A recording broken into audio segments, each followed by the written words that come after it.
آج کل روزگار تعلیم سے نہیں، تعلقات سے نصیب ہوتا ہے۔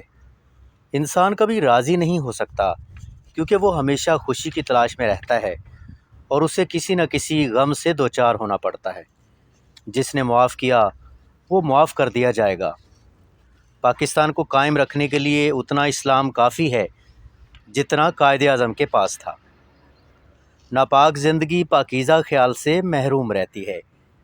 خوف موجودہ لمحے کا تو ہوتا ہی نہیں، صرف جانے والے یا آنے والے لمحے کا ہوتا ہے۔ وہ المیہ جو ابھی رونما نہیں ہوا اور رونما ہو سکتا ہے، اندیشہ کہلاتا ہے۔ صرف خوف زدہ رہنے سے تو دشمن نہیں مرتے۔ جوانی بدصورتوں کو بھی دیدہ زیب بنا دیتی ہے۔ اگر دنیا کی رونقوں میں میرے ہونے اور نہ ہونے سے کوئی فرق نہیں پڑتا تو مجھے رونقوں سے کیا حاصل؟